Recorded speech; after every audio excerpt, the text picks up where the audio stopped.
संपूर्ण देशवासियों को बधाई देता हूं कि आज गुप्त नवरात्रे के पहले दिन, और आप सबको मालूम होगा 4 नवरात्रे होते हैं। उन 4 नवरात्रे में 2 नवरात्रे गुप्त माने गए। जो नवरात्रा आता है जो आज से प्रारंभ हुआ है, कहते हैं अगर कोई स्थिर होकर एकांत में बैठकर भगवान शंकर के नाम का मात्र संबोधन श्रवण कर लेता है, सुन ले, गुनगुना ले, शिव को याद कर ले, तो कहते हैं शिव और शक्ति की दोनों की कृपा उसके ऊपर बनी ही रहती है। नवरात्रि में जितनी शंकर की आराधना कर सकते हो उतनी करो। शंकर की आराधना करने से नवरात्रि में शक्ति का बल बढ़ता है। शक्ति का क्यों गुरुजी नवरात्रि में शंकर जी की आराधना क्यों करना चाहिए? हमने कहा अगर माता रानी से जो मांगना है तुम्हें, अगर तुमने नवरात्रि में शिव जी की आराधना करिए, शंकर की कथा सुनिए, शंकर की आराधना करिए, शिव स्तुति करिए, शंकर को 1 लोटा जल चढ़ाया, मां आद्यशक्ति तुम्हारे पर कृपा करेगी। क्यों? क्योंकि जिस स्थान पर शिवलिंग रखा होता है और जो हस्त कमल है वो मां पार्वती जगत जननी दुर्गा भवानी है। जब हम जल चढ़ाते हैं मां आद्य शक्ति अम्बा जगदम्बा 64 योगिनियों पर वो जल चढ़ जाता है और जगत जननी नवरात्र में प्रसन्न हो जाती है। वो जल की इतनी महत्वता है। आद्य शक्ति को प्रसन्न करना है, नवरात्र में शिव जी को जल चढ़ा। अब कई लोग ऐसे होते हैं, हम नवरात्रि आई है माता रानी को भज रहे हैं, जगत जननी दुर्गा भवानी को भज रहे हैं, पर शिव जी के मंदिर तक नहीं जा रहे, समय नहीं मिल रहा मंदिर जाने का, क्योंकि माता जी के मंदिर जाते हैं, माता जी को प्रणाम। अरे उस शंकर को पहले भजो, सवेरे उठते से ही पहला 1 लोटा जल शिव को, क्योंकि उसी के माँ जगत जननी हस्तकमल पर जल जाना जरूरी है। शंकर का चढ़ा वो हमें फल प्रदान करे, सुख दे, आनंद का। और नवरात्रि में भी देवी की आराधना का एक स्मरण का सुख है महाराज। ज्योत का विधान है, नवरात्रि में देवी की ज्योत लगती है, अखंड ज्योति लगती है, जवारे बुआए जाते हैं, कलश लगता है। ज्योत का भी विधान है। जिसके यहां दिया अखंड जलाया जाता है, अगर वो दिए की लो, दिए की बाती अगर दक्षिण दिशा की होती है तो उसके घर में साल भर में 1 घात जरूर होती है।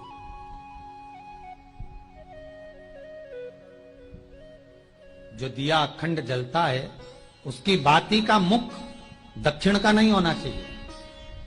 अगर आपने देवी भागवत का स्मरण कराओ, देवी भागवत को अगर सुना हो, तो देवी भागवत में स्पष्ट किया गया कि पूर्व की ओर मुख करा हुआ दिया, अर्थात पूर्व की ओर ज्योत जो जलाई जाती है वो संपदा की वृद्धि करती है। पश्चिम की ओर मुख कर कर जो ज्योत लगाई जाती है महाराज वो वैभव को देती है। और उत्तर की ओर जो मुख कर कर ज्योत जलाई जाती है, उत्तर की ओर जो ज्योत का मुख रहता है वो आयु की वृद्धि करती है, घर में अकाल मौत को रोकती है।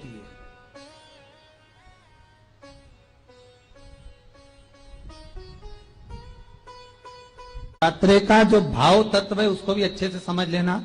दक्षिण की ओर ज्योत ना लगाएं। अगर आपको लगाना है पूरब की लगाएं, पश्चिम की लगाएं या उत्तर की लगाएं। और जितने दिन महारानी जगदम्बा जगत धात्री दुर्गा भवानी, अब की बार माता जी घोड़े पर आई है। हर बार देवी बदल बदल के आती है, इस बार जो नवरात्रे आए वो घोड़े के आए। तो घोड़े पर जो देवी जी आती है वो समृद्धि को देने वाली आती है, लक्ष्मी की वृद्धि करने वाली आती है। जैसी घोड़े की रफ्तार होती है उस रफ्तार से लक्ष्मी घर में आती है। तो ये मत सोचना कि कोरोना महामारी ने हमको नीचे गिरा दिया या कोरोना महामारी ने रोक दिया, कमाई के स्रोत रोक दिए, धन रोक दिया। चिंता मत करना।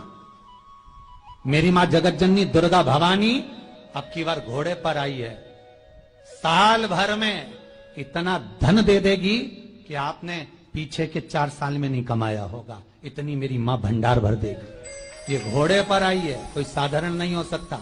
देवी भागवत में स्पष्ट किया गया, जब जगदम्बा मगर पर आती है उसका भाव अलग है, और जगदम्बा जब हाथी पर आती है उसका भाव अलग है, और जगदम्बा जब घोड़े पर आती है तो जगत को समृद्धिवान बना देती है, वैभव में कमी नहीं आती। अभी भले दुनिया के लोग अभी रोते हैं कि पैसा नहीं आ रहा, कोरोना महामारी ने सब तोड़ दिया, रोक दिया, पर चिंता ना करना। मेरी मां अगर घोड़े पर आई है तो उसका सुख आपको जरूर मिलेगा। एक जरा सी मिट्टी की दुकान भी अगर आप खोल कर बैठेंगे तो चांदी और सोना के बराबर कमाएंगे, इतना धन देगी वो मां। साधारण नहीं है मेरी माता। तात्विक सुख का आनंद देने वाली, लाभ तत्व प्रदान करने। और नवरात्रि में भी अगर आपकी कोई कामना है, आपकी अगर इच्छा है, आपका मन है, तो जगत जननी की आराधना करो। पति और पत्नी में अगर क्लेश है तो जगदम्बा के मंदिर में मक्खन चढ़ाओ, प्रेम बढ़ जाएगा। आपको लगता है कि पति कोई अन्य स्त्री से लगा हुआ है या परिवार टूट रहा है, तलाक तक पहुंच गया है, तो माता के मंदिर में आप ध्वजा लगवाइए, उस ध्वजा पर मक्खन लगाकर लगवाइए, आपको लाभ मिलेगा। महाराज, यदि आपको लगता है कि बच्चे बहुत ज्यादा अपशब्द बोल रहे हैं, मुंह चला रहे हैं और प्रेम नहीं रख रहे, तो माता के मंदिर में लाल पुष्प, लाल चंदन और लाल चूड़ी मां को समर्पित करिए, प्रेम बढ़ेगा। बच्चा कभी आप जी से कम नहीं बोलेगा, प्रेम की भाषा निकलेगी मुंह से। मां जगतजननी की आराधना, जगदम्बा की उपासना। नवरात्रे में 9 दिन में से कोई एक दिन ऐसा ले लो जिस दिन कन्याओं का भोजन कराओ, साथ में उनको लाल चुनरी ओढ़ाओ या कोई लाल वस्त्र, लाल पूजन की सामग्री उनको दो, सुख मिलेगा, आनंद आएगा। केवल नवरात्रे व्रत करने से पूर्ण नहीं होते, केवल नवरात्रे 9 दिन तक भूखे रहने से पूर्ण नहीं होते, केवल नवरात्रे नवरात्रि तक जागने से पूर्ण नहीं होते, केवल नवरात्रे घर में ज्योत जलाने से पूर्ण नहीं होते, केवल नवरात्रे 9 दिन तक जवारे बोने से पूर्ण नहीं होते, केवल नवरात्रे 9 दिन तक कलश स्थापना से पूर्ण नहीं होते। नवरात्रे पूर्ण जब माने जाते हैं जब आप घर में रहने वाली नारी का आदर करना प्रारंभ कर दो। प्रत्येक कन्या में, प्रत्येक बच्ची में तुम्हें मां जगत जननी का स्वरूप नजर आने लगे और आप स्त्री को सम्मान देने लगे, आदर करने लगे, तो समझना कि नवरात्रि सिद्ध हो गए, नवरात्रि में आपकी साधना सिद्ध हो गई। आज से नवरात्रि प्रारंभ हुए हैं, 9 दिन तक। ये गुप्त नवरात्रि के 9 दिन, अगर आपको ऐसा लगता है कि शिवजी आप बाबा मेरी नहीं सुन रहा, बहुत संघर्ष का जीवन चल रहा है, बहुत परेशानी का जीवन चल रहा है, बहुत कष्ट का जीवन चल रहा है और कोई मंजिल, कोई राह, कोई मार्ग दिख ही नहीं रहा,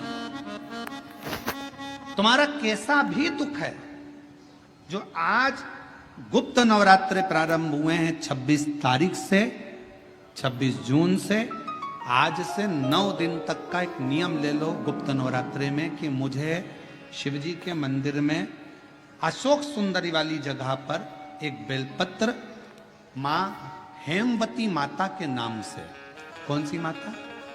हेमवती, मां हेमवती के नाम से एक बेलपत्र अशोक सुंदरी वाली जगह पर समर्पित करूंगी। 9 दिन का एक नियम धारण करो और 12वें या 15वें दिन आप देखिए आपका जो दुख है मेरा बाबा उसको काट कर ही रहा।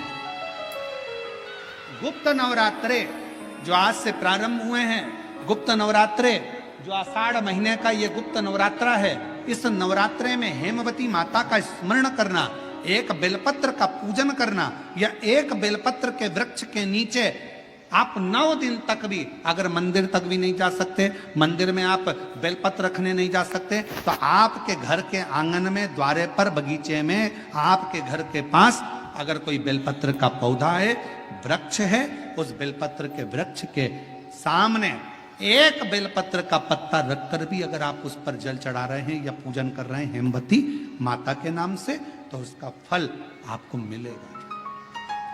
और मान लो बेलपत्र का वृक्ष भी नहीं है, हम मंदिर भी नहीं जा सकते, हम कहीं नहीं जा सकते, घर से बाहर कैसे निकलें, पानी तेज है, जलवृष्टि हो रही है, बहुत सा पानी है, तो क्या करें?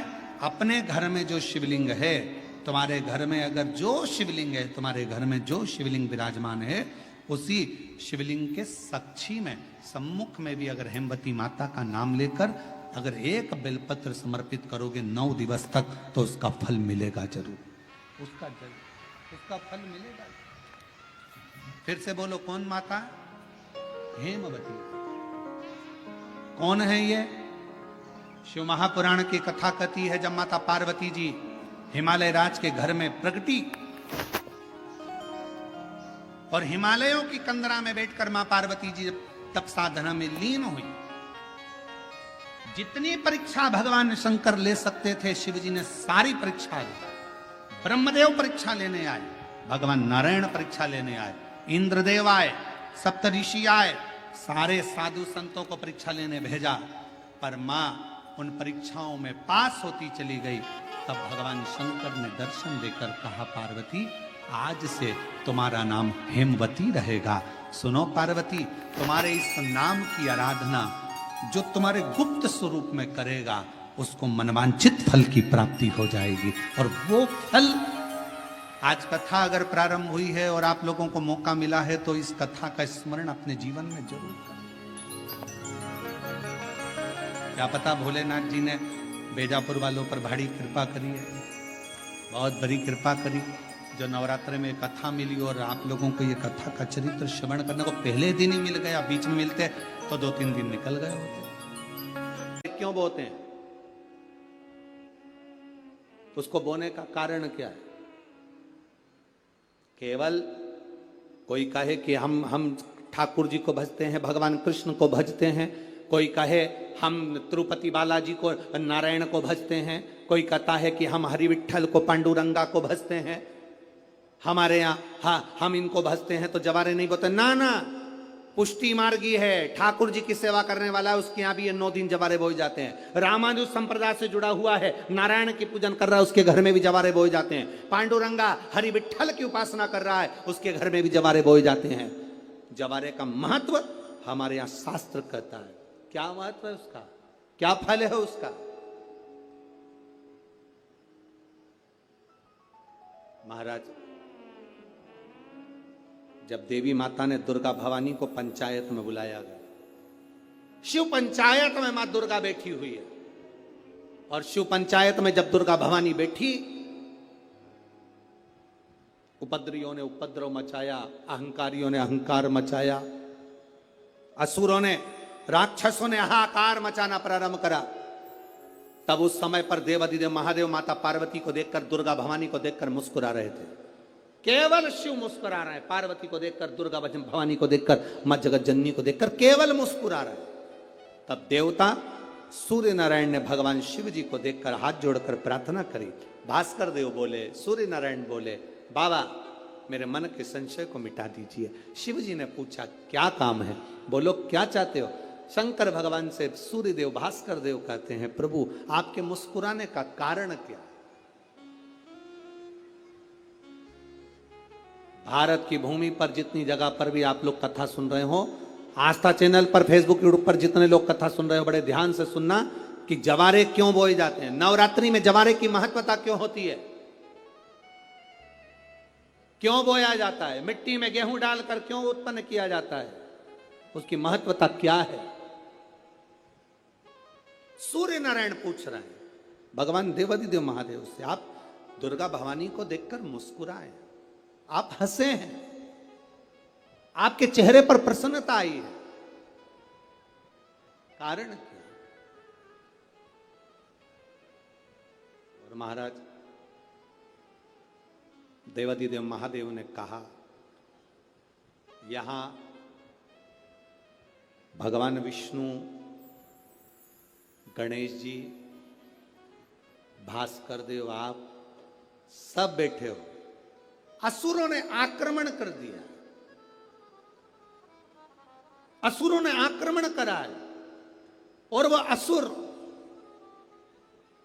आक्रमण कर दिए हैं तो वो असुर प्रवेश कर रहे हैं, उपद्रव मचाकर, हाहाकार कर कर नष्ट करने वाले हैं इस पूरी पृथ्वी को।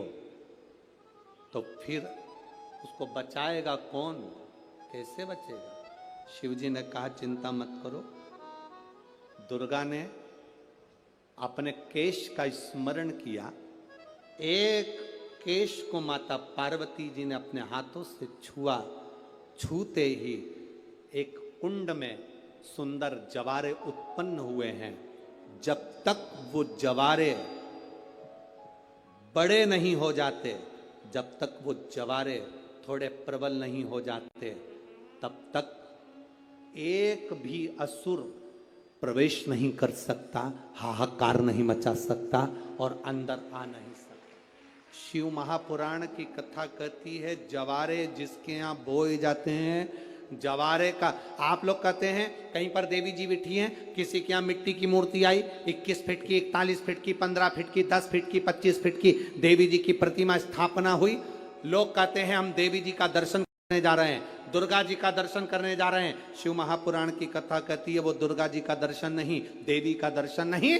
नवरात्रे में जहां जवारे बोए जाते हैं वहां मात्र आप पांव रखते हैं तो अपने घर में से क्लेश दूर हट जाता है, अहंकार दूर हट जाता है, अभिमतता दूर हट जाती है, तकलीफें दूर हट जाती है। जिसके घर में जवारे बोए जाते हैं वहां से अहंकार, काम, लोभ, आसक्ति, वासना, तृष्णा और दुख, तकलीफें दूर हट जाती है। तो जवारे का मूल का तत्व आनंद, सुख। महाराज उसको समझने वाला समझ सकता। एक बेलपत्र में इतना बल होता है कि 64 योगनियां, 33 कोटि देवताओं की धर्म पत्नियां, देवियां, 64 योगनियां, देवियां, सारी सिद्धियां, निधियां, सब बेलपत्र के इस पत्ते के दोनों पत्ते और पत्ते के बीच में जो डंडी होती है, जो बची हुई जगह होती है, सारी निधि, सारी सिद्धि और सारी देवियों का स्थान होता है। जब हम एक बेलपत्र को दिल से अपनी कामना कर कर देवाधिदेव महादेव को, ये शिवलिंग जलाधारी, ये जल बहता है, बेलपत्र समर्पित करते हैं दक्षिण में बैठकर जब डंडी का मुख उत्तर की ओर कर कर बेलपत्र अपने मन से कामना कर कर शिवलिंग पर समर्पित करते हैं, तो ऐसी कोई कामना नहीं जो मेरा महादेव पूरी ना करता। या चैत्र नवरात्रे में, शरदीय नवरात्रे में, आषाढ़ी नवरात्रे में,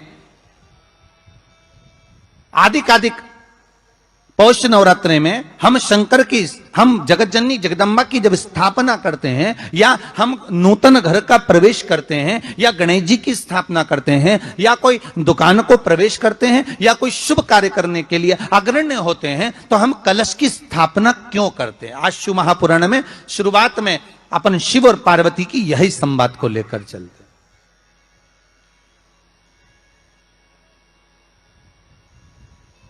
आखिर कलश में ऐसा क्या है? कलश के अंदर आखिर ऐसा क्या विराजमान है कि 33 कोटि देवता उस कलश के अंदर आकर बैठ जाते हैं? महाराज,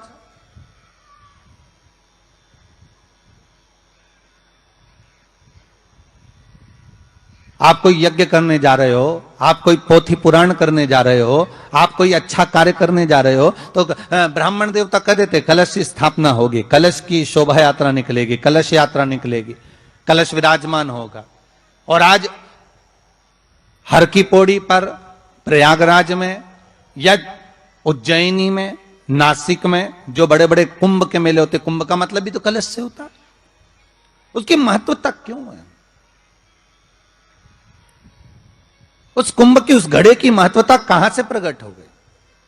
शिव महापुराण की कथा कहती है महाराज, भगवान ओघड़दानी शंकर स्वयं आद्य शक्ति जगदम्बा से कहते हैं कि जगदम्बा तू क्या चाहती है बोल। तो जगत जननी जगदम्बा कहती है कि जहां मैं हूं वहां शंकर है। ये आपने कह दिया, पर जहां शंकर है वहां पार्वती का होना जरूरी है। उसके लिए सिद्ध करने के लिए एक स्थान ऐसा बनाया जाए जहां पर शंकर विराजमान है और शंकर के साथ पार्वती विराजमान है। तो शिव जी ने कहा, पार्वती उसके लिए मैं तुझे एक सुंदर कलश का निर्माण कर देता हूं।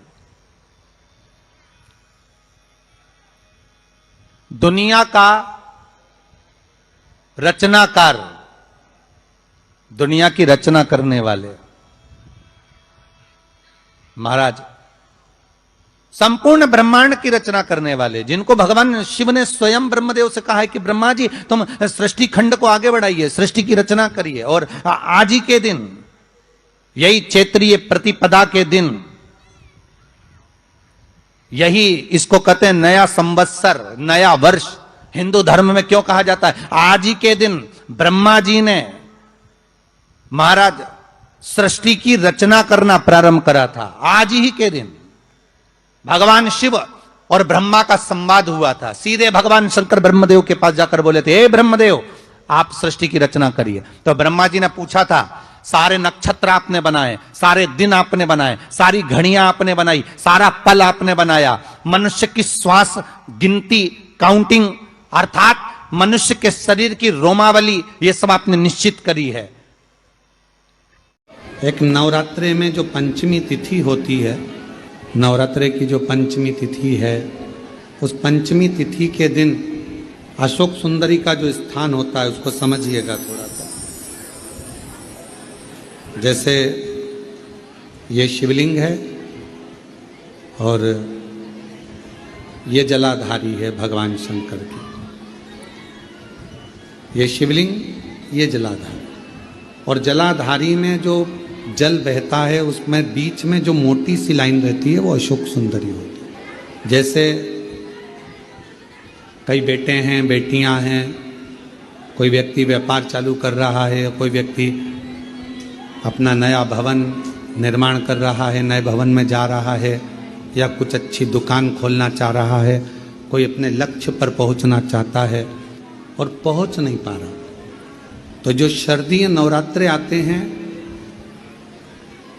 इस शारदीय नवरात्रे में जो मां आद्य शक्ति की पूजन की जो पंचमी तिथि होती है, इस पंचमी तिथि पर अशोक सुंदरी वाली जगह पर, जो अशोक सुंदरी का स्थान है, वहां पर लाल पुष्प एक समर्पित करें। जो जलाधारी है, मां पार्वती, जगत जननी, जगदम्बा, अम्बा, भवानी मैया दुर्गा का हस्त कमल, इस पर 7 जगह पर कहीं पर भी लाल चंदन की बिंदी 7 स्थान पर कहीं पर भी रख दी, और 1 लोटा जल शिव जी को पंचमी के दिन, नवरात्रे की, शारदीय नवरात्रे की पंचमी के दिन कामना करते हुए उत्तर की ओर मुख कर कर, अर्थात यहां बैठते हुए शिव जी पर जल चढ़ाना प्रारंभ करें और अपने मन की कामना कहकर बाबा के पास में जो लाल पुष्प समर्पित करा है, उस पुष्प को अशोक सुंदरी वाली जगह से वापिस लेकर आ जाए। जिस लक्ष्य को आप पाना चाहते हो, अच्छी पढ़ाई कर रहे हो, खूब अध्ययन कर रहे हो, खूब मेहनत कर रहे हो, खूब पढ़ो, कोई दुकान खोल रहे हो, व्यापार चालू कर रहे हो, कोई नया कार्य चालू कर रहे हो, उस पुष्प को अपने स्पर्श कर कर या उस पुष्प का दर्शन कर कर आप एक बार जाकर देखो, आपको उस मंजिल तक मां आद्य शक्ति दुर्गा भवानी शिव पहुंचा कर शंकर। और एक निवेदन करूं आप लोगों से कि बन सके दुर्गा सप्तशती का पाठ अगर करते हो या दुर्गा सप्तशती को आप पढ़ते हो तो हिंदी का उसमें नीचे लेख आते रहते हैं, बहुत सारे वर्णन आते हैं, उसका भी पढ़ेंगे तो उसमें बहुत सारी बातें आपको बहुत अच्छी अच्छी, देवी भागवत में, दुर्गा सप्तशती में, इनमें बहुत सुंदर सुंदर कल्याण का, यदि गीता प्रेस गोरखपुर से जो कल्याण निकलती है, उस कल्याण का यदि देवी अंक अगर आप पढ़ेंगे माता दुर्गा भवानी पर, बड़ा सुंदर, उसमें भी बहुत सी चीजें हैं, मां आद्य शक्ति की आराधना की, साधना की, पूजन की पद्धति बहुत सुंदर, उसका ध्यान करें। शिव से कुछ, अगर भगवान शंकर की हम आराधना कर रहे हैं, भगवान शंकर से अगर हम कुछ पाना चाह रहे हैं, तो भगवान शिव की सबसे पहले उससे साधना करो, शिव को पहले अपना बनाओ। अष्टमी के दिन कन्याओं का भोजन कराओ या नवमी के दिन कन्याओं का भोजन कराओ, पर देवी भागवत तो कहती है, देवी भागवत तो वर्णन करती है कि पहले नवरात्रे से लेकर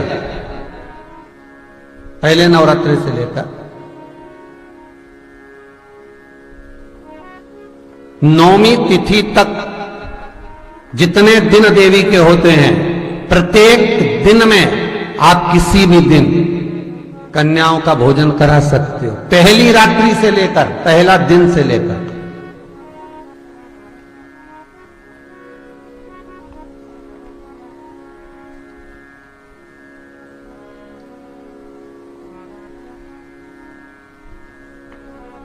नवरात्रि मालूम है कब से लगती है? आप लोगों को ज्ञात होगा ना, नवरात्रि कब से लगती है? अमावस्या से कि एकम से? अरे जितने लोग सुन रहे हो जरा बोलो तो भाव से। अमावस्या से लगती है कि एकम से लगती है? तो सब लोग कहेंगे महाराज जी पड़वा से लगती है, एकम से। पर देवी भागवत कहती है अगर एकम से लगी तो नवरात्रि पूर्ण कैसे हुई? एकम का दिन लगी तो एकम के दिन की रात्रि, फिर दूज के दिन की रात्रि, तीज के दिन की रात्रि, चतुर्थ दिन की रात्रि, पंचम दिन की रात्रि, छठे दिन की, सातवें दिन की, आठवें दिन की, नवें दिन की रात्रि। पर नवे दिन तो सुबेरे पूजन करके, यज्ञ करके, अनुष्ठान करके देवी को विसर्जन कर दिया, फिर नवरात्रि पूर्ण कैसे हुई? नवरात्रि की पूर्णता होती है अमावस्या की रात से गिनी जाती है। कौन से दिन से गिनते हैं? अमावस्या की रात्रि, फिर एकम की रात्रि, फिर दूज की रात्रि, ऐसे गिनते गिनते अष्टमी की रात्रि तक और नौमी के दिन सुबह तक या दोपहर तक या शाम तक, जब तक आप यज्ञ ना करें तब तक ये 9 रात्रियां पूर्ण गिनी जाती हैं महाराज देवी भागवत के हिसाब से। पूर्णता में, पूर्णता में गिनी जाती। अब हमने कन्या भोजन का जो क्रम बनाया, अष्टमी के दिन करा देंगे, नौमी के दिन करा देंगे, इस तिथि को करा देंगे, पर भाव देखिए, शास्त्र कहता है भूखे को भोजन जब कराइए जब उसको भूख लगी हो, और ऐसों को कराइए जिसको जरूरत पड़ रही है।